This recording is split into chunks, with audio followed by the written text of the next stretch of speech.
They say love is in the grand gestures, but what if the grandest thing a man ever did for you was the thing he never told you? Tonight, I uncovered a secret my husband buried deep for 3 decades, a sacrifice so silent it had shaped every breath of our lives. In the middle of a rainy night, with the warmth of friends still fading and a glass of brandy in hand, a story unfolded that changed everything I thought I knew about marriage, love, sacrifice, and the quiet devotion that sometimes hides in plain sight.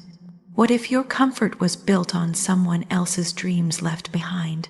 This story is about love, not the loud kind, but the kind that endures in silence. If you believe in love that waits, that watches, and that chooses you again and again, you need to hear this. Like, subscribe, stay till the end. This one will stay with you. The smell of roasted chicken and rosemary still lingered, soft and stubborn, clinging to the air like the last note of a song. The dishes were stacked. The laughter had faded into the dark. Our friends, the Hendersons and the Clarks, had finally trickled out into the cool night air, their voices trailing behind like footprints across the driveway before being swallowed by the quiet chirping of crickets. The house had changed. Where warmth and energy once buzzed, now there was only the low hum of the refrigerator, the tick-tock of the grandfather clock in the hallway, and the slow settling hush of a house remembering how to be still. My husband, Tom, was already starting to do what I called his power-down routine. He gave that big theatrical stretch he always did, like a bear waking from hibernation, and looked at me with his contented, apple-crisp smile. "Well, that was a good one, Carol. You really outdid yourself." He patted his stomach like it had secrets of its own. I smiled. "We'll try not to stay up all night solving the world's problems," I said. He leaned down and kissed the top of my head, then turned to our old friend David. "Night, Dave. Don't let her talk your ear off." "Night, Tom," came the soft reply from the armchair. David's voice always had a low, warm rumble to it, like a cello playing something thoughtful. And then it was just the two of us. David had been a constant in our lives for as long as I could remember. He and Tom met in college, 2 boys with wild ideas and too much caffeine. He was the best man at our wedding, the godfather to our son, the quiet, steady presence at every Christmas, every barbecue, every small and large moment that makes up a shared life. He never married. A history professor at the university, he always carried an air of something timeless with him, as if he saw the world in layers, not just years. He was nothing like Tom. Where my husband was all noise and movement, David was still water, always watching. I began to collect the dessert plates, scraping off the stubborn bits of cinnamon crumble. "Coffee, or something stronger?" I asked. He looked down at the empty brandy snifter in his hand and smiled faintly. "A little more brandy would be nice, of course." I crossed to the sideboard and poured a gentle measure into his glass. As I handed it to him, our fingers brushed, just for a second, just enough for our eyes to meet. And in that moment, I saw something I hadn't seen in 30 years. There was a softness in his eyes, a sadness. "You and Tom," he said slowly, "have built a wonderful life, Carol." I sat down across from him, letting my body melt into the familiar shape of the couch. "We try," I said, my smile easy, but the truth of his tone already starting to settle into my chest. "It's not always easy. 40 years is a long time." I gave a little laugh. Sometimes I look at him snoring in that chair and wonder who that old man is. But David didn't laugh. His eyes just held mine. "He's a good man, Carol, better than most realize." His words floated between us like steam from the cup of tea I hadn't made. Simple, yes, but there was a weight to them, like he wasn't just making a statement. He was remembering something I wasn't part of. I sat back, suddenly unsure of the ground beneath me. "I know he is," I said quietly. David looked down into his glass. The brandy swirled, amber and calm. "Do you remember," he said gently, "about 30 years ago, when Michael was 10, when Tom was still working at that firm downtown. I nodded. The memory stirred like dust in a shaft of light. That was a hard year. He hated the commute. He hated his boss. I remembered the nights he came home drained, the way he'd slump into that same chair and rub his temples like he was trying to rub the world out of his skull. I tried to be his peace, I said softly, but he always kept something back. There was a weight in him I couldn't reach. He was miserable, David said, his voice barely more than a breath, but he had a way out, a real one. I blinked, a way out. He leaned forward, elbows on knees, glass in both hands. The lamplight made shadows of his face, deep lines carved from time and silence. There was a job offer, he said, not just any job, out in California, Palo Alto, new tech firm, groundbreaking work. They wanted him to lead research and development, his dream job, Carol. The rain started then, soft at first, like fingertips on the glass. It should have been comforting, but it wasn't. It was steady, insistent, like a second heartbeat in the room.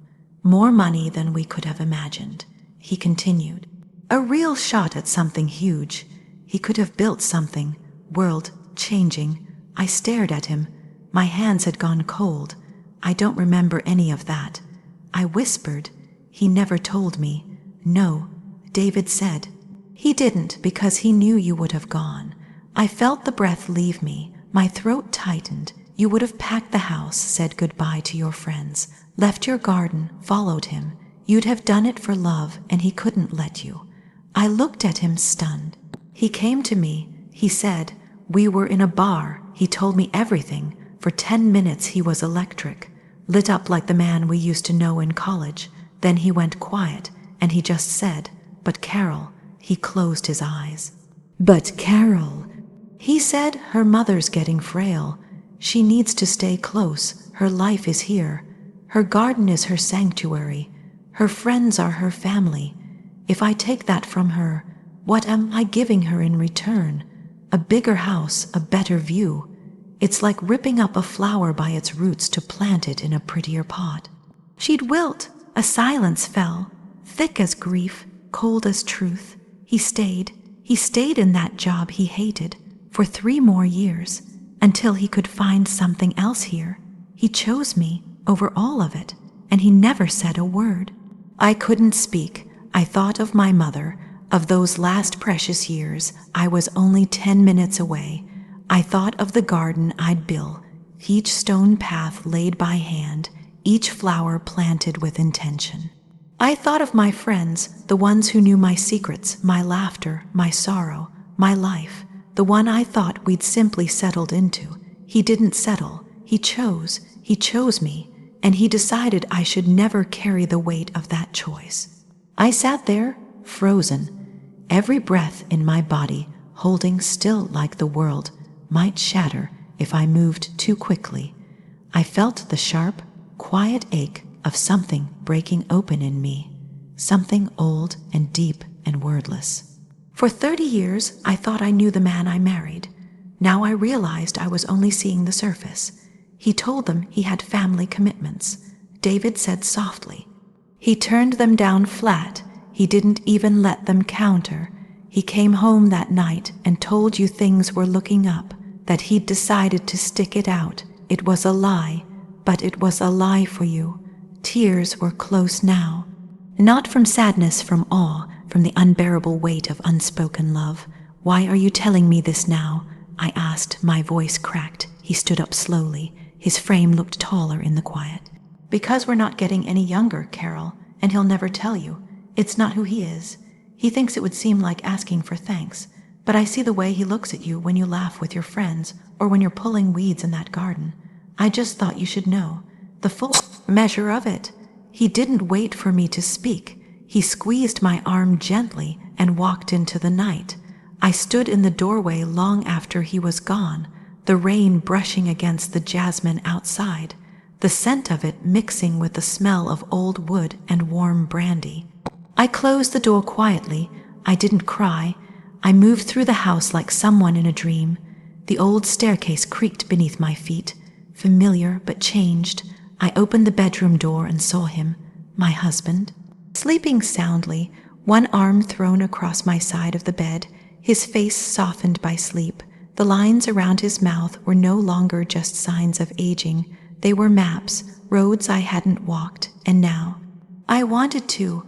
I watched him for a long time, and for the first time in years, I felt something I didn't expect. Awe. I didn't wake him.